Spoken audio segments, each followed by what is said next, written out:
Welcome to Rogue Bogues. This is episode 46 of the basketball series. Myself, Andrew Bogut. Pro, what is going on? Bogues, another day at the shit show, my friend. Everything's good, my man. Everything is good. Going well. We just finished our call in and answered some good people's questions that follow our podcast. So a reminder again, if you want to jump online, the call in app, it's available on web browser and Apple. Android is still in the works. Jump on. Cool app. You can jump straight on with us. We add you to a queue and you ask a question and we talk shit for usually 30 minutes before this podcast every week. So that went well. But what else is new? How's the diet going, Bogues? So we just recorded a couple of minutes ago and old Bogues didn't hit record and Pro didn't ask me about my diet. So I gave him some shit and said, hey, way to ask me about my fucking diet. So that's where that smirk from Pro came from. My diet's going great, Pro. Thank you for asking. I've lost 5 kilos and I'm back to eating normally. Besides, I'm trying to go long for about a month without any carbs or processed sugar and I'm in week 2. So I'm doing pretty well. So all good. So give me maybe not even a day, but give me some meals that you do that with no process, no sugar or carbs. Like what's your normal go-to, like dinner, lunch, whatever, like what's your go-to, Bogues, on that? Oh man, like whatever I have, I just don't get carbs. Like there's a Mexican place that most people in Australia would know called Guzman Gomez, and I get like a burrito bowl, but just no rice. So I put the beans in, I put the meat, the cheese, all that kind of stuff. I just don't put the there's a little bit of carbs in all that, a tiny amount, but I don't go hard carbs. So no rice, no pasta, none of that stuff. Plain steak or some seasoned steak, some seasoned chicken, all that stuff. All my protein, irons, all fine. And then I just do, a side of vegetables or a salad with every meal. That's my side. Instead of, I'd always be notorious for like a meat of some sort or fish, has to be a carb of some sort, potatoes or rice or pasta or whatever. And then it has to be some sort of salad. So now I just cut that carbs out. And it was tough, man. The first week, dude, I was like just feeling kind of just crashing at different times because your body's just like, what are you doing? And now I'm at a point where I'm doing pretty well. So I'm working out without any carbs. I just want to see how crazy I can get. In probably till Christmas, I'll do it and then start introducing it a little bit. But yeah, I know. I'm a big fan of pastas and all that shit, Pro. So that's what kills me. I know people out there mentioned in the last podcast, they love hearing about my dietary goals and everything. So here's some more information on it. But yeah, otherwise going well. I'm just trying to be a little bit more healthy with the way I eat. And I wouldn't say I was a bad eater before that, but I got caught up in making my own pastas and shit way too much, and then it was just like, you get the pasta maker at home and shit. Nah, not the actual pasta. Sorry, I can't bother doing that. It just takes too long for the reward. But there's a place around the corner that does fresh pastas, but I do all my own sauce. I do all my own sauces and meats and all that kind of meat sauces, and pina colada vodka is kind of my favorite. So just trying to steer away from that. But I highly recommend everyone doing a cleanse every now and then. It's the fast was really cool. It was tough as shit, but other than that, man, I think it's just good to do every now and then. So one of those things. Sweet. Now, see, I'm crushing fucking Stanley Tucci Finds Italy on who's like this actor who like is a big Italian food guy, and he goes through all the towns in Italy and fucking, it's like it was one of the best shows CNN had on. It was like a docuseries sort of. Yep. So there's no way I'm not eating carbs during the day watching that shit for an hour at a time. You're just sitting there like, I'm going to make... That's how I've been doing. Like when we had lockdowns and shit, I was just like watching cooking shows and then just making what I was watching. But those shows are cool, man. Outside of the basketball podcast that we should talk about shortly. I love those shows because they go to... The thing with Italy and even Croatia to an extent, a lot of countries in Europe that people that don't know this, each city generally has a different staple that they're famous for, each town, right? Yeah. So in Croatia, it's like you go down to the coast, different coastal towns are famous for different types of seafood. You go inland, it's kind of more goulashy, potatoes. Then you go up to a different part and it's more pastries. And it's just so cool when you can drive an hour somewhere and then it's a whole different staples. Like the island I had an apartment on was known for its sheep's cheese, essentially ghost cheese. And then you go to the next island and it's known for wine. And then the next one's known for a grappa or a rakia, as they'd say. So I love that, man. That's a really cool thing, and that's what it sounds like that show's all about. So, big fan. Dude, watch. It's unbelievable. It's 1 hour shows, and he goes to a different town in Italy. He tries to. I guess there's like 20 regions in Italy, so he tries to hit them all. That show is fucking off the charts. So I have to check it out. Yeah, I know people didn't want to listen to us talk about food, but 5 minutes. Yeah, what are you gonna do? Let's get into it. Team of the week. We're going to open up. I'm going to open up. I think we've got the same team of the week again, but I've got the Utah Jazz team of the week. They've won 6 straight, so pretty much a no-brainer there. 8-2 in their last 10. I'm not tolerating Rudy slander pro. I've seen a few guys that are saying he's not that good of a defender, this, that. You look at the numbers of what he does in the paint. Yes, he's not a multi-positional defender. I'm not arguing that. I'm not arguing that he can't go out and switch on a, a LeBron James type or a Kevin Durant. I'm not arguing that. I'm saying when he's on the floor, their numbers do not lie. They are a dominant force. You don't get layups or dunks when he's on the floor. And I've just been hearing a lot of Edwards, great player, but I'm questioning the basketball IQ. If you're more intimidated by Kristaps Porzingis than you are Rudy Gobert in the paint, protecting the rim, you might need to watch more film, pro. Yeah, for sure. It's not even close. No offense to Kristaps. He's a very good offensive player, but solid. Defense isn't his forte. And Gobert, if you watch Gobert play, and you watch him defend and how he guards, it's not like a lot of people that are they're like Manute Bol was 7'6", and he just relied on his size and his length to get blocks. This guy, his hand his hand positioning, and how he gets deflections, and he blocks a ton of shots, but it's the other stuff that he does that he's pretty high level at. But Porzingis is, you could take Porzingis' legs out, physically, but it's very easily. And that's he's a good, weak side shot blocker, and he's pretty good. He's a pretty smart player. But I would definitely not, my opinion would definitely, there's about 30 other guys I would probably have, before Porzingis. No offense to Porzingis, just people who could guard at the 4 or the 5, not 30, but what I'm saying. It's just what happens is he's got a lot of, he averages about a block a game. Not this year, but years past, he would average a block and a half. And people will say he was a hell of a defender. He is in some instances, but Rudy Gobert's, you could say what you want about Rudy. The guy's the hell of a fucking defender. Yeah, and he's just not a star, he's not a superstar where you're ISOing him and he's crossing you over. So he gets some slander for that because at times he's can be goofy at times and whatever. But his numbers don't lie. And he's, you look at their numbers when he's on the floor that, not so much the shots that he blocks and alters. There's also a psychological aspect where you're driving the lane, you're kind of veering away when you see him coming or see him in the paint. So that's a win already that doesn't show up on a stat sheet. But I've just noticed some guys that are, he's won Defensive Player of the Year multiple times now that are taking little pot shots at him. And anyway, Hassan Whiteside's been good for him too off the bench. Rudy Gay, I spoke about him, pat myself on the back in the preseason. I thought he was a great pickup for them. A guy with size and length, a little bit older, has had some injuries, but can still somewhat create his own shot off the bounce, off an ISO, off the high post, 18 feet face up. And they needed that punch off the bench, something they didn't have last season to an extent. They've moved Joe Ingles predominantly off the bench now. I guess my question for you, Pro, is same old story. They're an unbelievable regular season team. Do they have enough to make some noise in the playoffs? I think it's going to be really hard again without that second star scoring. I think in the playoffs, the ball movement is really good. I think it get you through the first round. But I think once you start getting into semifinal, conference final sort of play, you need that second guy. Bogdanovich, very good player. Don't get me wrong. He's, even though I took him over Tyler Hero in my fantasy, I still think he's pretty good. He puts up points, but I think you really need that second ISO scorer. And I just don't think they have that. I think they have shooters. I think they have smart players. I think they have playmakers. Obviously, they got Donovan Mitchell as their main. Now Clarkson comes in and he's either feast or famine. But that second guy, I think Bogues is going to really hurt him.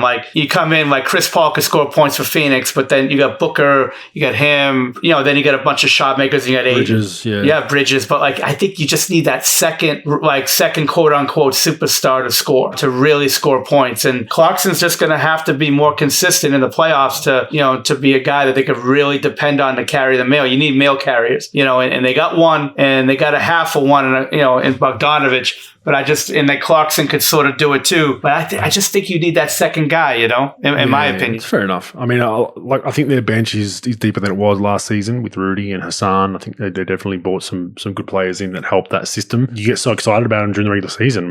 They've won 6 straight. They're 8-2 in the last 10. They're starting to surge and get it together. They've remained pretty much healthy now for the last odd month. It'll be just, I hope they finally make that step. And arguably this could be, probably the final year of this roster being together if they don't make I'm guessing their franchise is probably looking at second round/third round would be a successful year, and beyond that, you take what you can get. But if it's a first round exit or an easy second round exit, that they're going to have to make some changes. Team of the week, WEAK. For me, Portland Trailblazers pro. No Dame. He's been in and out of the lineup. CJ now, they haven't even given a timeline on him, but he's probably going to be out for a while. What did he have? He had something with his internals, right? McCollum was a collapsed lung. Collapsed lung, yeah. So you don't even know how long that's going to take. That could be season potentially. Trade rumors are swirling around them again. We'll touch on that in a second, but they've lost 4 straight as of now. They're 3-7 in the last 10. They've got a rookie head coach. It looks like it's just blending into why I didn't have faith in them in the preseason. I think they're probably an iota away from do we just shut it down and start preparing for next season, make some trades, go young, blow it up? But they have made comments to the contrary to that, so it will be interesting. Who do you have as your team of the week? Boston Celtics, without fucking question. Okay. Without question. Like, we got to hear it all the time. Brown, Tatum, this is their year, this and that, and they go in. Now, they're on the road. They're on a road trip the last 3 games, and they got Lakers, Clippers back-to-back. Full Laker team. And now, they don't have Brown on their team. Don't get me wrong. They don't have Brown right now. He's out hurt. I forgot what he's got. He's got something going on. I don't know if it's a knee or something soreness. Yeah, he was out for a while, came back, and then now he's out again. Yep. Yeah, so he's been out. But, they lay an egg on this road trip where, Lakers haven't been able to beat a good team. They lost to them by 15. Then they go back-to-back. Clippers, no Kawhi, as we know, no Paul George. He's out, and they lay an egg against them. They were down as much as 20, and then they ended up losing by 3. They sort of started going together, and then they lost to Phoenix. They got embarrassed by the Suns. No Booker, no Ayton, and they lose. And I think they were missing somebody else. JaVale McGee night. And with my fantasy team, motherfucker. So they lost by 21. And it just, look, it's all year. They're not consistent. They don't play hard consistently. They don't defend consistently. Shot selection is fucking brutal. When are they going to just say, you know what? Enough's a fucking enough. Let's man the fuck up. It's pretty fucking embarrassing. It's pretty fucking embarrassing. They're sitting in 10th right now. Lost 3 in a row. 4-6 the last 10, 13-14 on the season. They're half a game ahead of Toronto. They could easily fall out. I mean, New York's in 12. I mean, shit, and now you got Indiana's starting to play a little bit better. They're 5-5 in their last 10. They've won 3 straight. Maybe it's because Carlisle has COVID. They're playing better. Who knows? That's just a theory. But yeah, I mean, the East is it's so wide open right now. Even Orlando, they're 5-22. Record is, dude, they battled. That's what I'm saying. They actually compete. They just lost today in a close game by 2. Was that the Clippers? Was it? Yeah. It's just they battle for. They're not. The way they play it doesn't reflect on their record. I like that. They still go out and play hard, but the East is wide open, in my opinion. Basically from 3 odd down. I think Milwaukee, Chicago, Brooklyn will be in that mix up top, and then I think it's going to be the rest. Miami maybe can poke in there, but the Wizards have been up and down. They've been 4-6, but yeah, I mean the Boston Celtics is just. With the amount of talent they have, they definitely should be in the mix somewhere in the middle of that pack. But we'll watch that space. Trade rumors are heating up. So Portland have come out and said Dame's untouchable, and so is CJ. And you're kind of like, CJ, really? He's hurt right now. So if you can get something back for him, it might save your season. As soon as you tab your players untouchable, it's kind of like that bad omen, right? That something bad's going to happen. And I just, where are we at with Portland? We speak about it a lot, but should they make a move now or just wait it off till the off season? We know we've spoken about the GM being in transition. Their assistant GM's taken over. Are they going to hire a new one? Is that why they're not making moves? What the fuck is going on? I think if you're really looking for a new GM, if you're going to hire Danny Ainge or Trajan Langdon or whoever you're going to hire, in my opinion, it's probably 85 to 90% chance they hire a new GM, over the interim. So, do you really want to deal Damian Lillard? Here's the thing. People will go, well, now, everything's heating up with Simmons. They're going to have to trade him for Simmons. No, fuck no, you don't. You got Dame for 4 more fucking years. He wants a 2-year extension. You got him for 4 more fucking years. He's not going anywhere.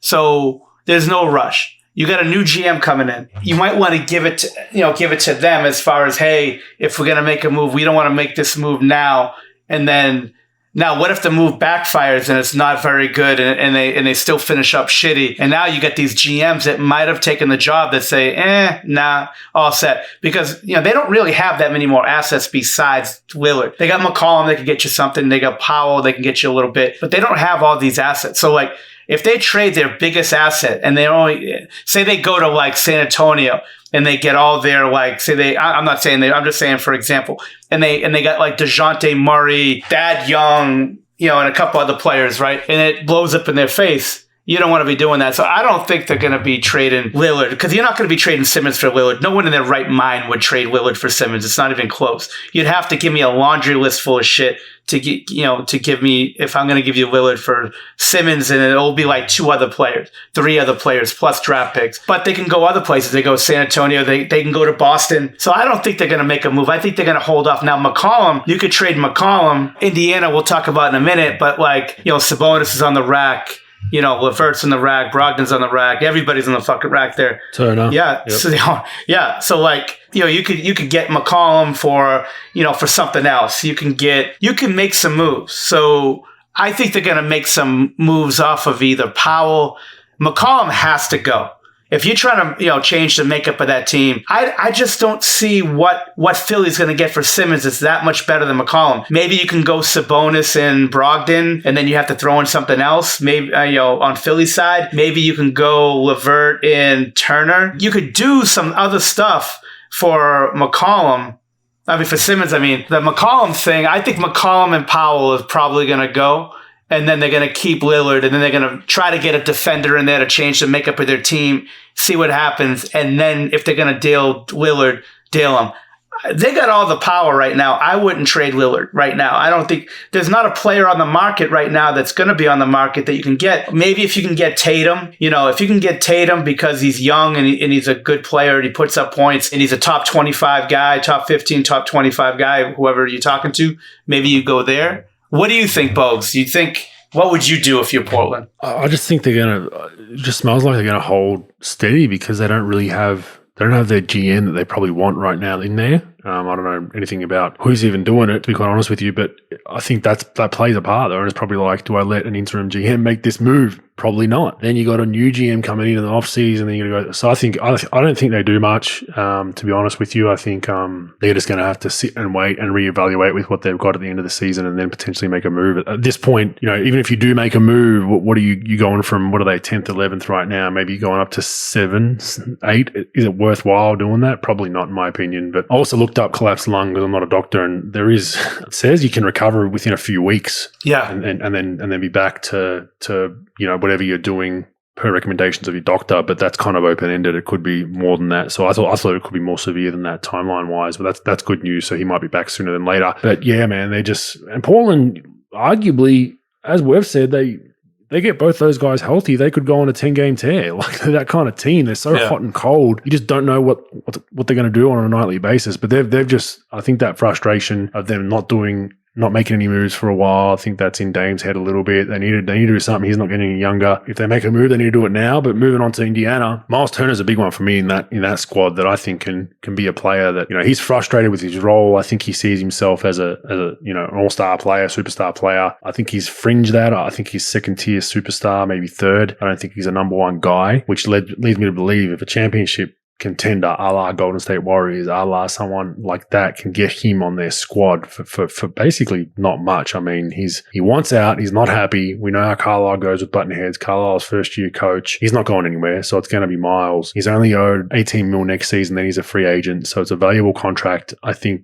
Indiana could probably get some young assets in return for him, but I'd look to probably not so much Golden State, depending on where Wiseman goes, but I think he'd fit in very well there. It gives you a legitimate threat from the three-point line at the 5 that can knock him down. He's very, very good. He'd be up there with rim protection in the NBA, especially in that system. Maybe Brooklyn, someone like that. I'm not sure what they have as far as assets, but I think he could put a fringe championship team over the top, in my opinion. Even the Utah Jazz, you get him, whether he probably doesn't buy into the backup of Rudy, but shit, imagine bringing him off the bench and having a big now that can stretch the floor a little bit and provide that same level of rim protection. I'm just spitballing. It would never happen with Utah, but someone like that, it could really put them over the top to potentially get out of the second, third round and potentially to a final series. Yeah, I mean, the Dallas Mavericks comes to mind with me, as far as having a rim protecting five. There are teams like Boston's on the trade market. Philly, obviously Philly's trying to deal Simmons, and they're going to be because look, nobody wants to go to Indiana. Let's be honest. Like I told you, like Indiana's like San Antonio with less tourist attractions. It's like,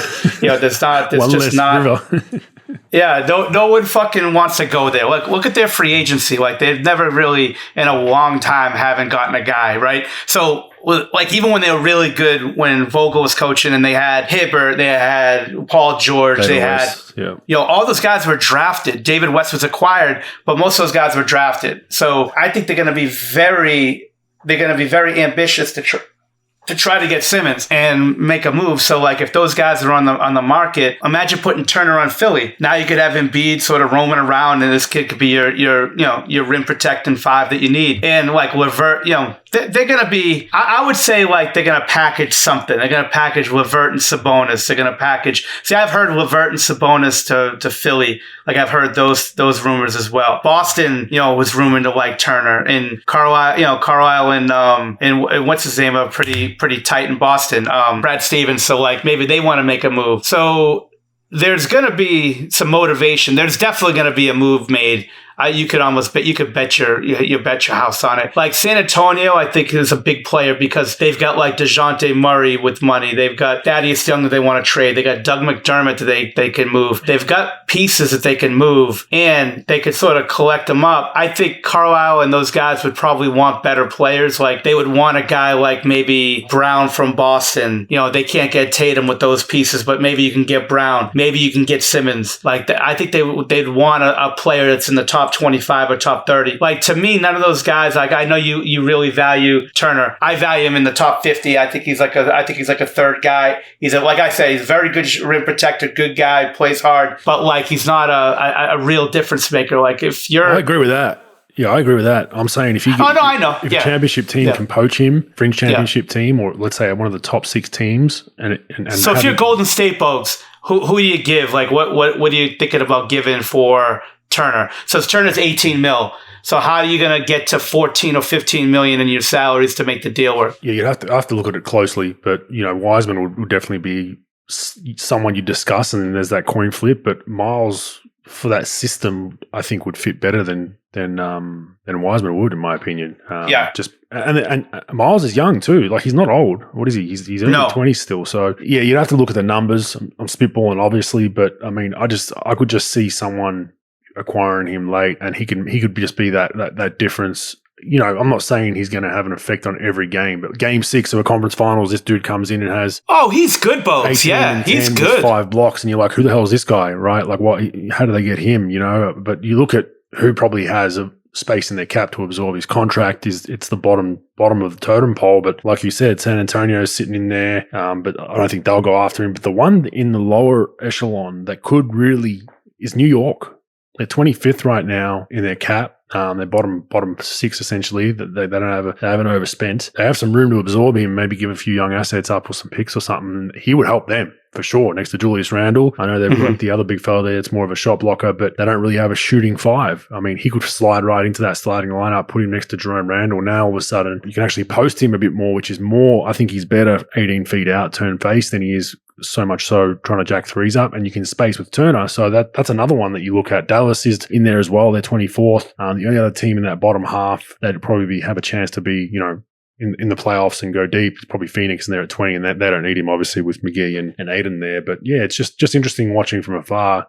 I just think someone can use him. I agree with you. I think he's a third star on a team. He's not higher than that in my opinion. And when you're thinking about trades, like, and this happens all the time when I talk to people about, we should acquire this, we should acquire that. So the problem is you go on ESPN Trade Checker and you could trade like LeBron James for 8 expiring contracts and the deal works. And you're like, oh yeah, the deal works. Yeah, the fucking deal works, but the two teams don't want to do it. So you have to look at these teams like, look, Indiana needs talent. They're not very good. They got second tier players.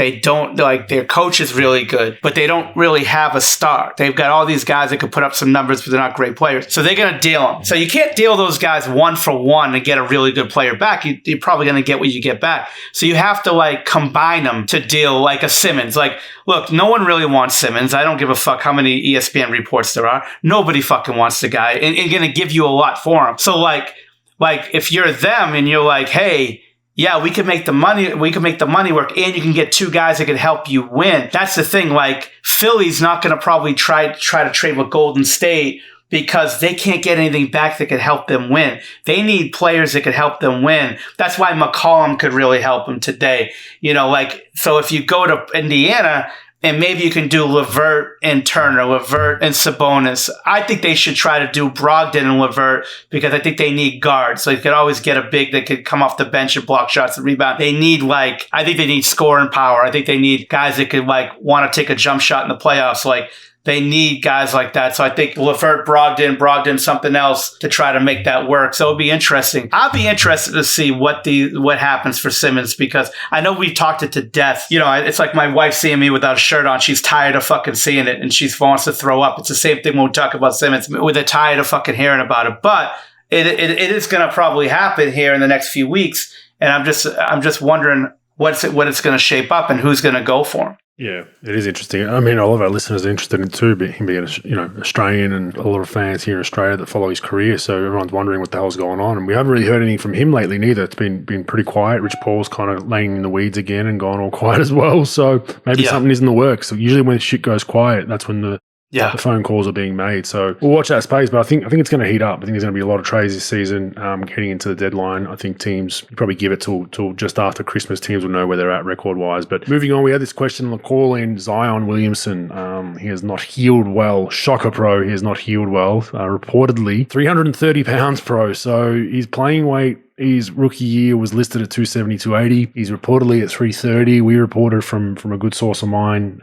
that's down there in New Orleans that he refused to get on a scale in preseason, period. Even from the strength and conditioning staff, he refused to get on a scale at all costs because he was a bit cognizant and embarrassed about his weight. With an injury that he has, lower leg injury, you just cannot put on weight. 5 pounds 5 kilos, 10 pounds, whatever, that can greatly affect your recovery. And now we're seeing that.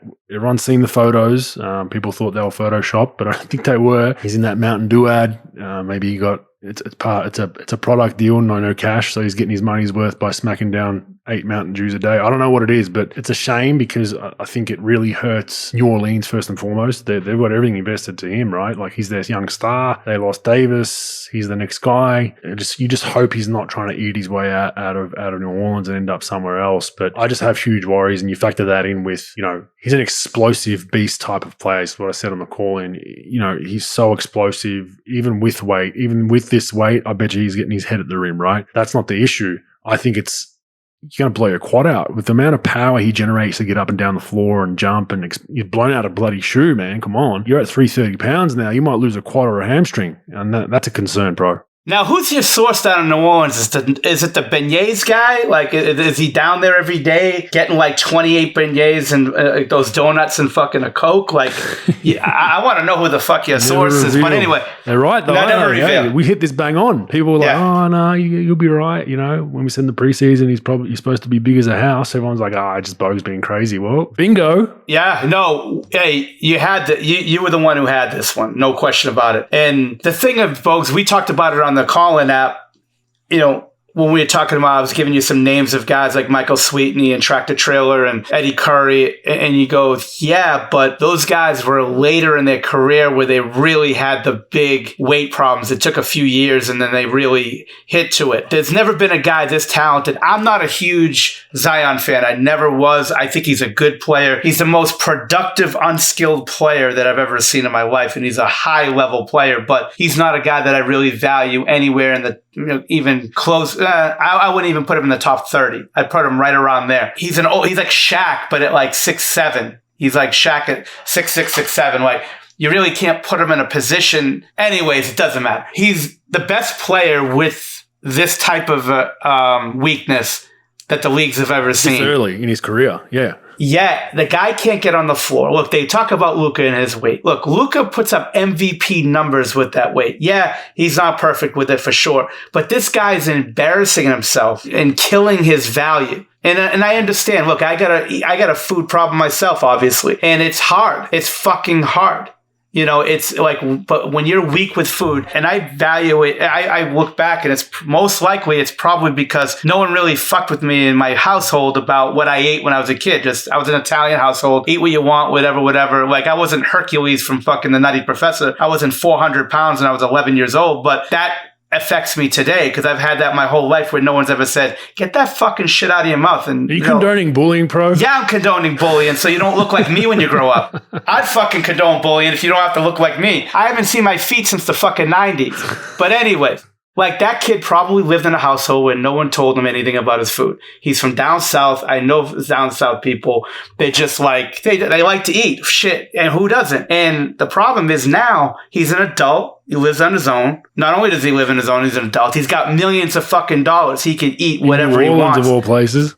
In New Orleans of all fucking places. And it's tough, man. It's not easy. And people say, well, he's got millions of dollars on the table. Yeah, no shit. No doubt about it. But he's got to get this shit under control or he's going to be out of the fucking league. Not tomorrow, not a year from now, but he'll be out of the league essentially because it'll be injury. That's the thing. People want to bitch about Luka. People bitch about Luka when they don't win a game or they lose 2 in a row and he doesn't have 30 and 26. They're like, oh, he's heavy. See, I can't watch Maverick games because of my cable doesn't get Fox Sports West, and like I only watch them when they're on national TV, so I don't even notice the weight thing. And then I heard it, like I was watching TNT the other night. Yeah, so what? The guy still busts your fucking ass, whatever weight he is. And he's on the court. He's on the floor. Yeah, he's on the floor. This guy can't get on the fucking court. It's embarrassing. He wants out of New Orleans. Well, how about fucking, how about getting into a size 70 or below, and then you could get out of New Orleans because he's not going to be an easy guy to fucking trade if he's going to be at 350. And now the foot again, he gets hurt again. Like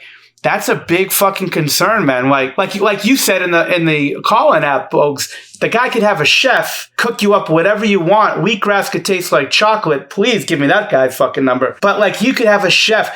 It was a great movie. One of my favorite movies when I was growing up. There's a guy, you probably never heard of him. This actor, his name is Dom DeLuise. The movie was called Fatso, right? About this fat Italian guy. A lot of his family members and friends died because they had weight problems and he was big, right? And like he had this support group, all fat guys. It's a fucking hilarious movie. It's a comedy. And they're all staying at his house so he doesn't eat. They chained all his cupboards together and his brother, who was pretty skinny, had the key. Well, they took a gun and put it to the brother's head in the middle of the night. Hey, give me that fucking key. All right, I'm going to blow your fucking brains out. Like he needs a support group.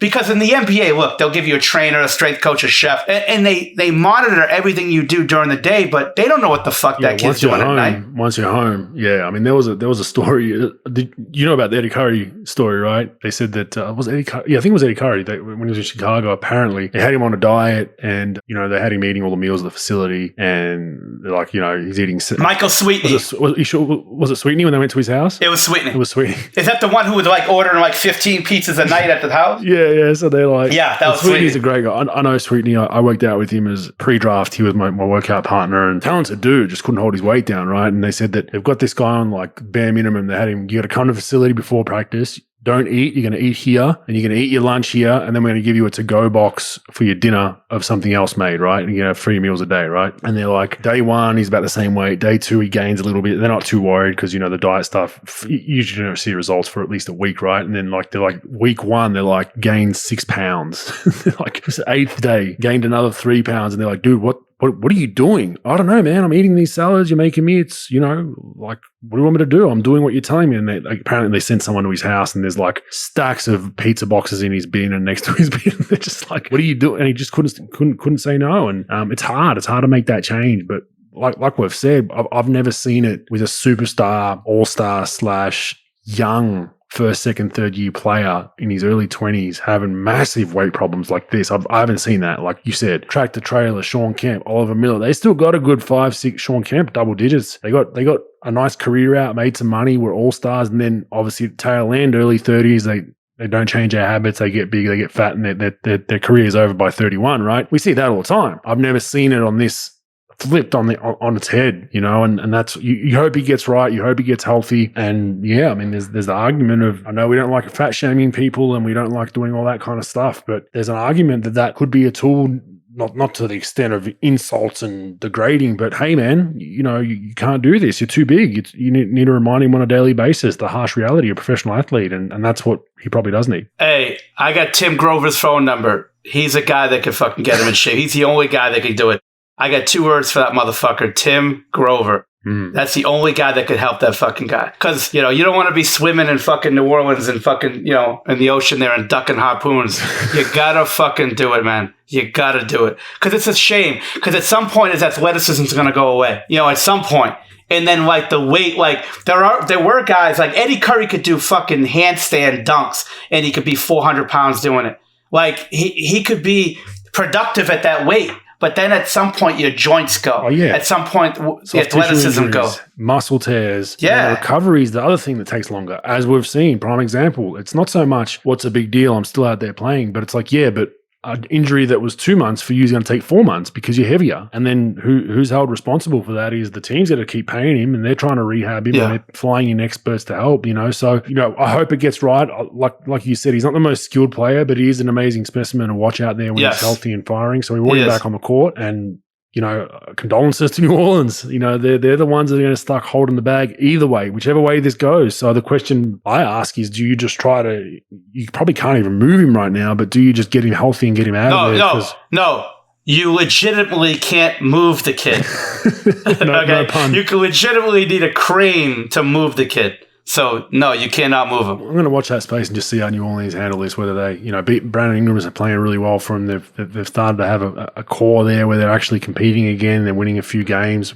What they do with Zion is going to be really interesting for me to watch. Final one, NBA-wise, Enes Kanter again. He's gone to the Players Association Pro, and it's absolutely hilarious. I don't see why this wouldn't be the truth. The NBA gave comment, not the NBPA, which was a small detail that people missed. But Kanter basically come out and said the NBPA is blowing him up to shut up. Quote, the Players Association called me and harassed me. I told him to stop calling me and texting me. Now, this is his union that's supposed to be like, yes, we're with you, Ennis. We might not agree, but our union's job is to protect the views of our players, no matter what they are, and even if we don't agree with them. But then the NBA put out a statement saying, we have not contacted Ennis or his people to tell him to shut up. But that was the NBA Pro, it wasn't the NBPA. So you just got to read these word sandwiches that put out by these big leagues and corporations. It didn't really answer the question, but pretty funny that the Players Association aren't back in their own player in their own league, bro. Bogues, this thing is it's literally like a fucking circus. What do you think? Like, do you think he's lying? Do you think he's telling the truth? You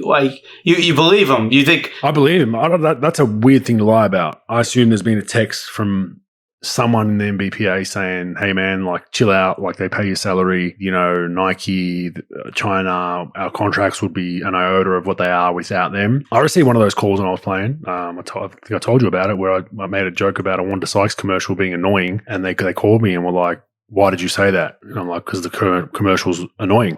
Like, it is annoying. I don't like it. It's a stupid commercial. It was a commercial where they were trying to, it was the premise of the commercial was it was a bunch of school kids using the word gay too much as an insult, right? And Wanda Sykes walks in, and I swear they use the word gay like 30 times in the first 30 seconds. And then Wanda Sykes basically says, hey, don't use that as an insult. It's blah, blah, blah, blah, blah. I just said the commercial was annoying, right? And they called me and gave me that whole spiel. Like, they were like, hey, you realize you wouldn't have your own brand. I said, it was my own social media. Like, I can do what I want with it. Yeah, but you wouldn't have that social media without us. So you should, tone it down a little bit. And I was like, yeah, no, I'm not going to do that, but appreciate the call. But they were really leaning on me, right? Like, so I think this is true. I think it's a weird thing to lie about, but it is a circus. I don't think the NBPA should do that. I think Kanter has his right to say what he wants, but it's just the circus is continuing. Like I said last week, I don't agree with the name change and all that bullshit, but this one was just a funny one that he just quoted saying, like, I told him to just stop texting me and calling me, like, lose my number to the very own union. He pays a portion of his salary to the union. So maybe you'll get a refund, bro. Ah, fuck. Yeah, he needs something. It's interesting though, Bogues, man. That whole thing about, like, this guy said this and then no, we didn't say anything. And I did like Ennis's reasoning. Did you see the comments around his reasoning why he decided to speak out about China and LeBron and all that? Did you see it? I think I did read it, but go ahead. I can't fault him for these comments. He said, someone asked him, like, why now? Why is it taking you so long to speak out about what you're talking about now, right? He's been a big advocate for, things going on in Turkey, in his homeland. His parents were essentially, jailed as political prisoners for a while because of Ennis's views and comments, right? I believe that's correct. So he's been doing that for the best part of a decade, right? So his words, he said that he was at a clinic or he was doing something in the community and someone came up to him and said, oh, you're a big boy when it comes to your own country in Turkey, but I don't hear you saying anything about the Uyghurs in China. And that's his reasoning as to why he spoke out. And you can only take a man for his word. If that's the reasoning, I think it kind of throws water on the reasoning we had a couple of weeks ago of like, well, you used to wear Nikes, dude. Like, why doing it now? Maybe it helps that cause. And if that is the real reason, I commend him for it. And he basically finished that quote by saying, I told that fan that, nah, I got you. Like, I understand. I need to do. And that's when he started. That was his reasoning, bro. So we can only go by what he said. Yeah, I've known the kid for about 14 years. Like I said, when he came over, I knew the agent that brought him over. And he came over to work out with us with Attack about a year before he went to Kentucky. I mean, he's a good kid. He's a good-hearted kid. He doesn't really try to hurt anybody. The only thing he's hurting is his team when he tries to play defense. But besides that, he doesn't really hurt anyone. He's a good guy. He always has good intentions. His heart's in the right place. So, hey, look, I can't tell anybody how to feel, about whatever he feels strongly about it. I do, like I said, I have my feelings about, wait a minute, you wore Nikes for that long. I do have those types of feelings. But yeah, I mean, the guy, look, he's dedicated to what he was saying. He's trying to be as consistent as possible. He's trying to fight 900 fights. I don't know how the fuck the guy does it. Usually guys try to do like one thing, two things. I mean, he's trying to fight 27 fights. I don't know how he's not stretching himself there. Yeah, it's hard, bro. Take it from me. It's hard. Yeah, it is. Sometimes you can't shut that shit off, man. I know. But it's okay. Exactly. Yeah. No, look, I mean, it's his career to do what he wants with, but I just found it funny that the Players Association had a crack at him. Whether that's true or not, who knows? Can only take a man for his word, but we'll continue to watch. I'm not calling him Freedom, by the way. Fuck that. He's in his camp to me. No. Same as Ron Artest was Ron Artest. I'm not playing all that shit. No doubt. You're Ron Artest to me. Dante Exum to Barcelona pro, so I guess he was waiting out an NBA deal, didn't get it. Barcelona's probably got enough euros in that bag. Not a bad place in the world to live, pro. Very, very good place. Joe Ingles loved it there, speaks very highly. I've got a few other former teammates and friends that have played there. All speak very highly of it. One of the few institutions of basketball/soccer, their whole facility. So I think he'll have a very good experience there. My question to you is, do you see him back in the NBA in the future? Oh, I definitely do. It's funny. I didn't really like him coming out of the draft. I watched some things that he was in. I thought, I just don't see it. And he got, obviously the injuries was terrible. And he's starting to figure this stuff out, which is good. And I think being on the Olympic team was great for him this past summer. Barcelona is my favorite team on the planet. I love fucking Barcelona. Me and Doncic used to always go at it. He's a Real Madrid guy. I'm a Barcelona guy. And this is going to be good for him because they have a bunch of injuries. They need him. Mirotic is basically carrying the team. They got a bunch of guys out. Abrinas, Nicolaitis has been out. So this would be good for him. He could play. He could play big minutes on obviously one of the best teams in the world and in Europe in the ACB. So I think it'll be good. I definitely do see him back in the NBA. I think with this stuff, when an NBA player goes to Europe, I think that they have to win. I think if you can win, you can go to the Final Four, out of sight, out of mind. If you go to China and make $3 million, but you're not really playing in front of anybody, no one really cares. You make great money. They treat you unbelievably in China as a player that you never miss a paycheck. But the problem is no one's seeing you. And I've seen it where NBA players who flame out early, Jasikacevic is like that. You flame out early and then you go and you win and you dominate in the Final Four. And then now teams want you. Shane Larkin, same thing. Flamed out of NBA, ended up being the best player in Europe. He'll probably have NBA offers, which he didn't have before he left, obviously. So, I think it's going to be good. I think it's going to be great for him. Yeah. Joe Ingles, yeah. No, Joe Ingles, yeah, for sure. So I think that, you got to be smart with the team that you go to. Don't just chase the money. He was hanging out at the practice facility. Maybe he would have got a crack. Maybe he wouldn't. But now he gets to play. He gets to make money. Not that money's a big deal, but he gets to play at a big fucking stage. And he gets to show the world and NBA scouts because they'll be in the Final Four. They always are. They'll go to the Final Four, ACB championship. People will see him as long as he could do well. God forbid, staying healthy. And then I think he'll be in good shape for next season. And he played well in FIBA. The FIBA game suits him a little bit more at this point, I think. With just the way he plays, his athleticism can really be a factor, picking up full court defensively. And he's in one part of the world that has some of the best smoked meats you can find, pro. Let's get back on food. Oh, man, come on. Some nice prosciuttos. So, big fan of. I'm a big fan of Spanish diet and tapas. I'm a big fan of eating a lot squid of different ink, right? things. Did you do the squid ink? That's big there as well. I'm not a huge fan of that, but that's a Croatian dish as well. Black squid ink, risottos and pastas. Oh shit, yeah. But I'm a big fan of tapas, where you sit down and have 15 different mini meals in one. Oh, huge fan. So hopefully Dante experiences that. Onto the NBL Pro. So I'm going to give some credit. I picked Tasmania. They're a startup franchise. Obviously, it's their first year. I picked them last, but I got to give them credit, man.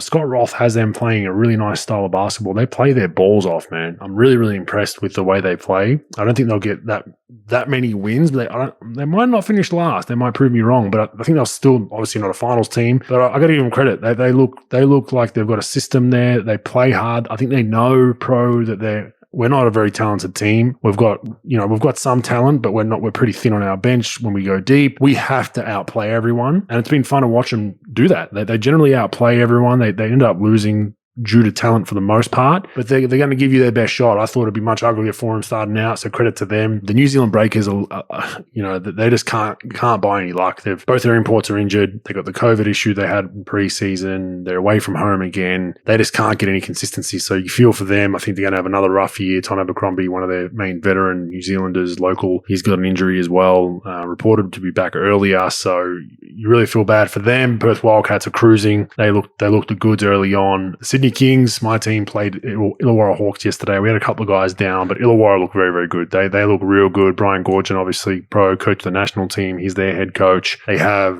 Justinian Jessup's there for his next year. Tyler Harvey's there. Antonius Cleveland, not sure if you know who that is, but he's with them as well. Yeah, we had him in Dallas. Yeah, he's a good kid. Really good balanced roster. Really, really good. And they just look like they're priming for a championship run, in my opinion. So I think they're going to be the team to beat. I think Perth up there as well, but they look very, very good. So the NBL's kicked off. It's good to have basketball back on our screens at time of recording. Melbourne versus Southeast Melbourne, big rivalry game. In-town rival is going to be within a couple of hours of this finishing, so that'll be a good one to watch. But just a quick NBL wrap there, pro. Who's your team, pro? I've never asked you. Who's your NBL team, man? Tasmania, of course. Of course it is.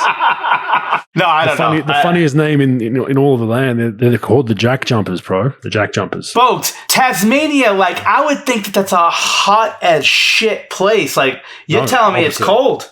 It's the little island below Australia. That's Tasmania. Yeah. So you look at the map, the little bite that's missing. It used to be all connected once upon a time, and then I guess global warming was a thing 1,000 years ago as well. Yeah, we lost half of it. But I haven't spent time outside of basketball there. I've played there a few times, but beautiful part of the world. Some of the cleanest air in the world, apparently. However they measure that, but apparently really, really clean. Just a good place to live as far as... Minnesota, not Minnesota cold. No snow. They never really get snow. It's probably be more, what would you compare it to? Seattle-ish, probably? Seattle-ish. Not as much rain, though. Not as much rain. But yeah, Seattle, you get some strong winds through there. It can be cold. It's on the colder side of things. You have your nice summer days, but just...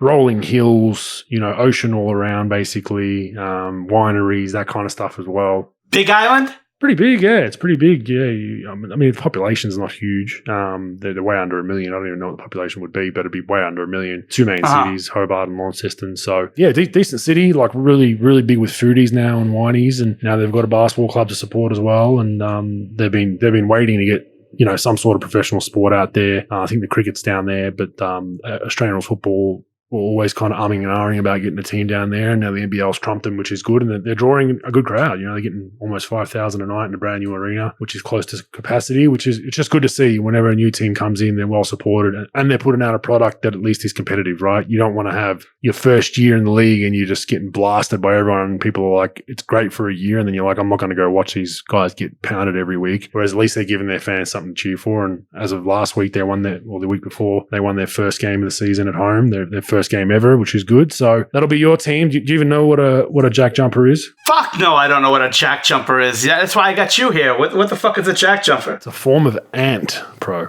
It's a form of ant. No shit. Yeah, it's a form of ant that's known for that region. Very, very interesting name. It doesn't roll off the tongue very well, but that is the logo, and they went with something that was kind of from left field, and I guess people were talking about it for wrong or right reasons, so it definitely got its name out there. Huh. Learn something new every day. Which is funny. The mammoth human being in pro follows a team that has a logo of an ant. It's just hilarious, right? Hey, George Costanza, just do the opposite, baby. Do the opposite. All right, stats, useful and useless. I got a good one for you. I think you like this one. I don't know. We'll see. Sure. Actually, there's two that are really good, but this one, you got to give me an answer on this. Sure. There's one player has more career wins than the Minnesota Timberwolves do all time, and he's been retired for a number of years, and it obviously includes playoffs and finals. Who is that player? Oh, fuck. See, I would say like Bill Russell off the bat, but no, I would say... No, well, come on. Since the Wolves have been in the league, I'm saying. Oh. Over the same course of time. Since the Wolves have been in the league, you count from when they've been in the league to now, total wins. One player has had more wins than them over that period of time, basically. Tony Parker. Close. Teammate. Oh, Tim Duncan then. Tim Duncan. Tim Duncan has 1,158 wins versus Minnesota's 1,032 wins. And Minnesota are probably still a good 2 seasons off catching old Tim Duncan. That's crazy. I don't know if it's more the success of Tim Duncan that we're commending here or how shit the Wolves have been since they've been in the league. Trust me, we're not. Trust me, we're not. It's definitely the shitty the Wolves have been. That's insane. That's an insane stat. I don't know how they got that, but yeah, that was a StatMuse? I think it was StatMuse. Yeah. It was trending all. Right. All right, this one's good. The Lakers speed, pro. The Lakers speed. Their average speed per player, obviously, is 4.25 miles per hour. It's the worst in the league. Their miles per game is 9.3, which is second last in the league. And get this one. Percentage of the time walking, 68%. Worst in the league. Useful or useless? Oh, useful as shit. That's definitely useful, man. That's fucked up. Yeah, that's fucked up. 68% of the time they're walking, pro. Woo. Why not? Hey, that's a team I can respect. I saw those and I was like, this is as useful as it gets. Like, especially when everyone's talking about their age and they're slow and this, that. I mean, that basically, that hits it on the head there. I can't talk because towards the end of my career, I was one of those guys, but I wasn't on a team with another 8 guys like that, pro. That's unbelievable. Yeah. Great technology. And they have Russell Westbrook and LeBron James, who are generally up there in speed up and down the court, right? Like they're usually, like Russell's generally moving, you know what I'm saying? So you'd assume that he'd have a spike from an individual point of view. It just tells you how slow everyone else is on the court that's out there. I'll tell you that this data is unbelievable. No wonder why our boy Bob was making fucking hundreds of millions of dollars. I mean, the data you can get. By the way, I respect the shit out of gamblers, man. I did an exercise. I don't. First of all, it's the only exercise I get. Second is I just want to just try to pick up games. No, I don't gamble, but just pick the games spread wise. I'll tell you what, it's hard as shit to win with spreads, man. I'm 13-16. I can't buy a fucking break. So I respect the shit out of H-Bob, be able to fucking go on tears like that. I mean, a full-time gamblers, geez. I mean, it's tough. It's really, really tough. Yeah. I've got a little deal here with the Dabble app, so I'll give them a shout out. The Dabble app here in Australia, which is a first of its kind betting app, basically where you can actually join groups with your friends and mass forum groups within the app and talk shit about your bets, share your bets with other people. Like, pro, if you were to put a bet out, I can copy your exact bet to mine. But I've been doing some stuff with them, trying to just give some punters some unique tips and multis. And it's hard, man. It's hard because there's a lot of things you got to study. Although today I think I got one right. I picked Chicago at Miami based on South Beach. I might be right. Hey, I might so be you right. took Miami. I took Miami at home. They're currently up 16, 3 minutes left in the third. So I should be close to safe, but we never know. We'll see how that pans out. But I took them based on the late night in South Beach, which I knew a lot of those Bulls guys would be out in South Beach till 3, 4 in the morning, getting in some trouble. So hopefully that works out for me. But it's hard, man. It's hard full-time. Dude, like last night, Charlotte, I take Charlotte -1.5 at home. They are fucking up. They should have won. And then fucking, Sack comes back, makes a couple of shots. Then down two, and fucking Fox misses the free throw, laughing at it at the end. So, like, I was hoping for overtime because I was -1.5. I took Sacramento. And then I took Charlotte -1.5 at home. So I'm praying for fucking Fox to make this free throw to go to overtime. This fucker not only misses it and is just laughing about it. I'm like, this motherfucker right here. I didn't gamble. I just want to. I'm doing it for a month to see what my record is, just to see. I pick about 3 or 4 games a night. God damn it, these motherfuckers! I'll tell you what. The people who come up with the spreads in basketball is ridiculous. The geniuses, man. I sat down with a guy in Vegas that knows all the sports book people, and a lot of these sports books, and they would do this, folks. They have an analytics guy. They got a basketball guy, just for basketball. They got an analytics guy, a basketball guy, and an information guy. Like, they can get, like, who's hurt, who's fucking who's girl, who's fucking fighting. Like, they don't talk to each other, and they come up with their own information, and they submit it, and that's a big part of how they come up with the line.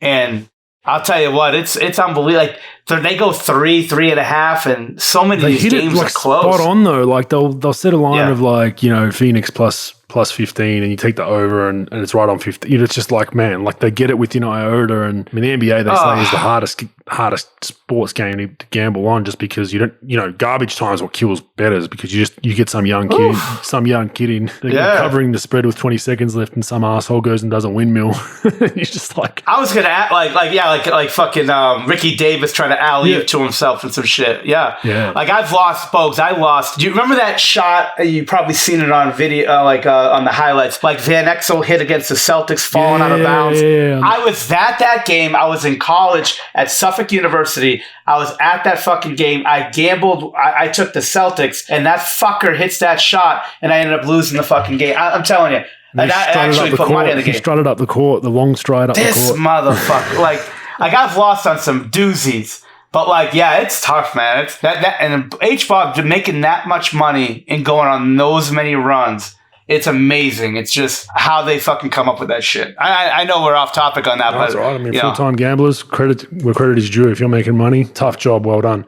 All right, Kristaps Porzingis. This is his field goal percentage on post-ups, pro. From 2015-16, 37.8%, 16-17, 36.4%, 17-18, 43.3%. Then he missed a year with a knee. 19-20, 42%, 20-21, 50%. This season, pro, 57.6% on post-ups. Useful, useless? Very useful. Very useful. Yeah, gotta get him the ball on the block. Get him on the block. I remember last year I heard some intel, like, he was scoring on the block, he was doing well, and they just came to him and said, yeah, you're not posting up anymore. And, you know, it didn't go well. That's what that guy does, regardless of what analytics is telling you. You gotta post that fucking guy up because he can score. Now, should you do it like the 1980s and just fucking, like, back down?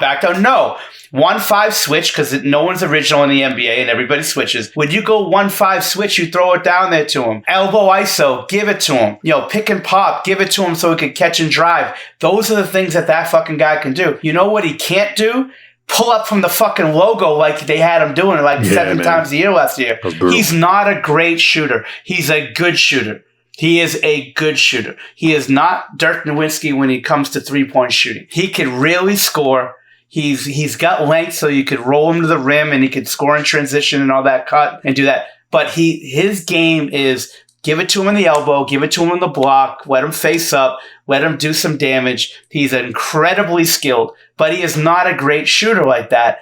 So you got to use it where he could really do damage. And I thought that they didn't do him service last year, just having him in the fucking corner or pulling up from half court. That's just not. He's not a consistent shooter like that. He's just not. But guess not what? That.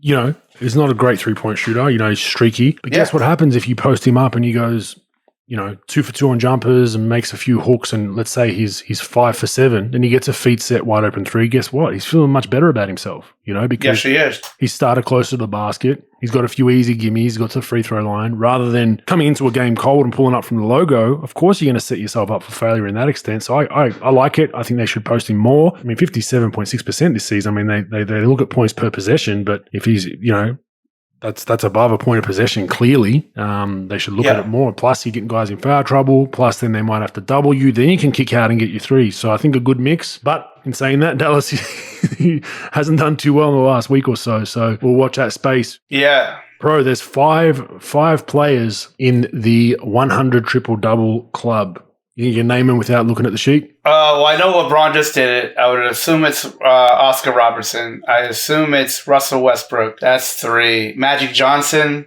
4. I'll say Larry Bird, but it's probably wrong. But yeah, that's what I got. 4. The last one you were missing was Jason Kidd. Jason fucking Kidd. I was going to say Fat Lever from Denver. He was a big, I don't know if you know him. He played with Alex English in Denver. I just know him because of his funny name. I love that name. For obvious reasons, I love that name. But yeah, it's wow. Yeah, that's pretty elite company. Bunch of useless stats this week, Pro. I like them all. I don't know about you, but they were great. Oh, I love them all. They were fucking great. Porzingis one was great. Fact or fake news? All right, Bogues. I got 3. Obviously, we're on Zion pretty hard today. We're going to keep going. Fact or fake news. Now, we've already had one that was similar to this, but we're just going to do it anyway. I haven't checked. There's about 56 games left in the seasons, give or take. Zion plays 25 plus games this year. Fact or fake news? What are they at right now? They've played 28. What, 20? Okay. 28. Well, how many games is it this season? Is it still 82? 82. They've gone back. Yeah, so 54. Okay, so no, fake news. He's not. Yeah. I think my thing is they're going to have to slow him down. Yeah. Right now, because they know there's an issue. So he's a month plus. If he's perfectly healthy today, he's a month plus from playing anyway. You can't play at 3:30, dude. Like, that's not going to happen. So factor that in, and then I just feel like he'll come back and something else is going to happen. I really do. I think he's going to, that kind of weight. You're not shedding that in season, dude. Not on flights, on planes, in hotels. That's off season shedding weight. He's going to have bunker down one off season, get himself in good shape, and be back for that next season. So he's not playing 25 games, Pro. No fucking chance. No, he's not going to play back-to-backs. He's going to be sitting out. There's a possibility that he might not play all year. There is. I don't think it will happen, but you never know. Like, if there keeps on having setbacks and... Well, they're not playing for anything, so... Yeah. I mean, what are they, 8? They're 8-20 right now. I mean, what are they? Where's 10? I mean, 10 is 11-15, so arguably they're only 3 games behind 10, but... Yeah. Yeah, man, they'll know where they lay by early January, and it's not like you're bringing him back for a playoff push. No. So I agree. All right, Bogues. The fact and fake news stuff, it's like who wins more and who wins more. Sometimes you run out of stuff. Not that I ran out, but now I want to go over, like, I want you to put your GM hat on. You've got the Boston Celtics roster, and you've got the San Antonio Spurs roster. You would take the Boston Celtics roster right now going forward over the San Antonio Spurs roster going forward. Fact or fake news? Let me just jump online and see this. Yeah? Salary spread. I'm taking the Spurs. Boston is 7th in the league with salaries guaranteed 145 this year, 149 next season. Then they have a bit of a drop off. San Antonio have nothing. They have 119 million this year, going on to 83, 57, and 19 year on year in guaranteed contracts. That's a huge part of the NBA, and that's very valuable. They have a shitload of cap space. They're probably one of the better suited small market towns that doesn't have a whole lot to do to get free agents because they do like playing for pop. So I'm taking... The question was, would I take Boston's? Fake news. I would take San Antonio. I think Boston's better to win today. If you put them in a matchup, Boston would beat them. But I think San Antonio is priming for another rebuild in the next couple of years, and they're just better suited for it. Boston are not. Yeah, I thought about it, and I had your sentiment at first. And then I thought about it a little bit more. And I'm going to say... Unfortunately, I'm going to say fact. Here's the thing. San Antonio's roster, I don't know the trade value you're going to get with a lot of those guys. Keldon Johnson, DeJounte Murray, Derek White. Those guys sort of remind me of the same player. They remind me of players that are like, okay, they're good, but they're not next level good. Look, I'm not sold on the Celtics superstars either, but those guys, at least you got 2 guys. You got one guy probably in the top 15 in Tatum. You got another guy who's probably in the top 30 in Brown.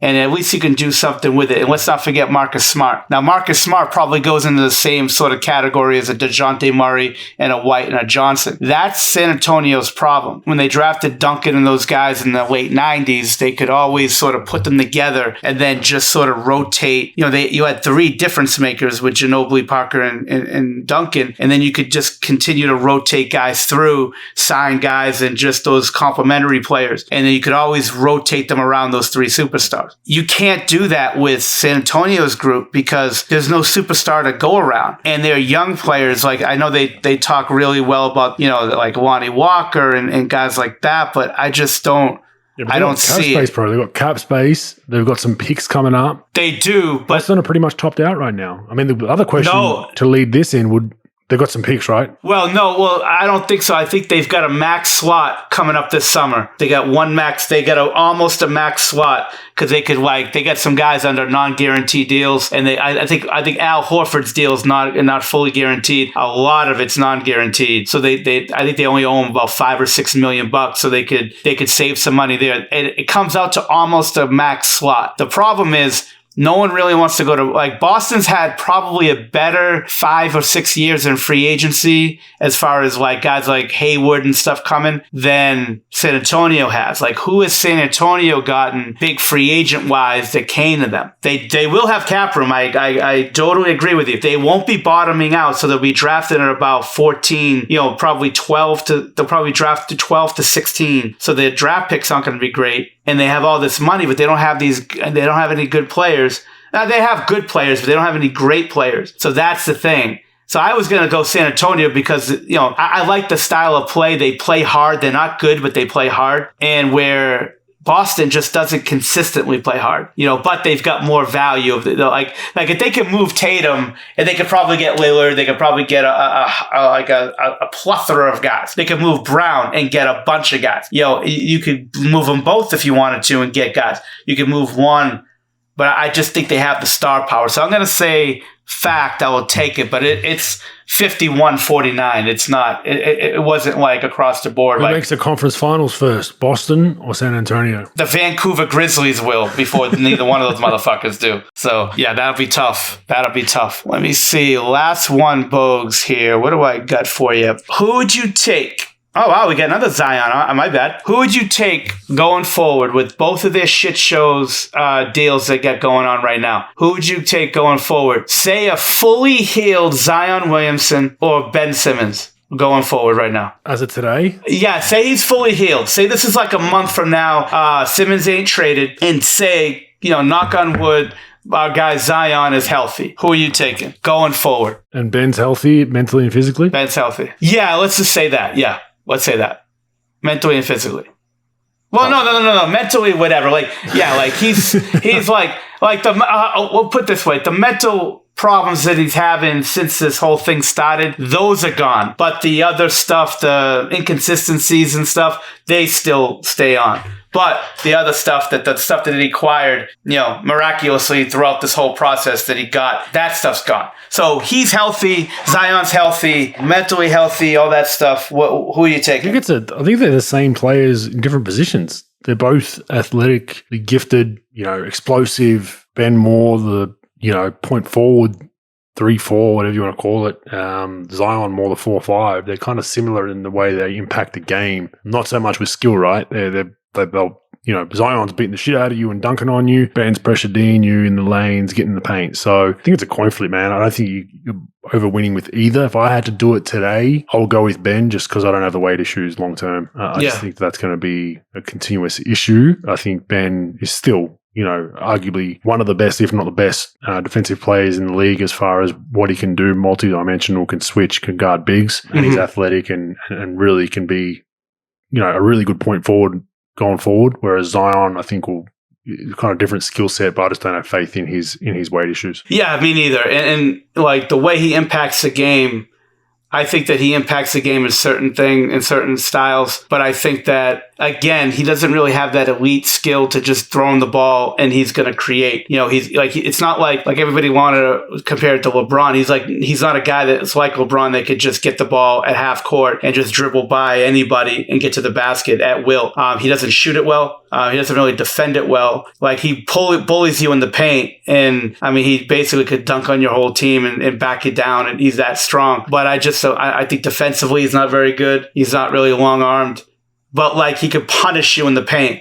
And I think that Ben's got his problems offensively, and you got to hide him on some of the things that he does, shooting and all that. But I think at least defensively, playmaking, size, that he's got the advantage. I'm not in love with either one, obviously, but I would definitely I would take Ben Simmons over Zion. Plus, you got the weight stuff. So fake news. I would take Ben Simmons as well. Fake news. Fake Good news. stuff. All right, that wraps up episode 46 of the Basketball Podcast. Now, Pro, we had a very special guest join us. That'll be the next episode after this. We're going to break them up a little bit so they don't go too long. But that was it was great to catch up with our guy, Jock Landale. It was a really, really good chat. You guys caught up for dinner actually a week before, which is always fun. But I thought it was a great interview about kind of his upbringing and what he's been through and just, hearing it, what he values as far as success in his career and how he's kind of tried to change himself mentally with, right now not playing, going from, one of the best players in the NBL to now a system in San Antonio where he's actually in the G League as we speak playing. You get some real insight to how he's handling all that. But I thought it was a really good chat for our listeners. Yeah, it's probably the least I've ever spoken in a podcast, in a Rogue Bogues podcast. So I think if you got to cringe every time I lisp, I think you'll be really happy. I don't say a lot. I let you two fuckers, get after it. No, it was good. You didn't know what we're talking about half the time because we're talking about Australian things, but that's all right. Good point. All right, man. We'll see you next week. Thanks. All right, Bogues. I'll talk to you, brother.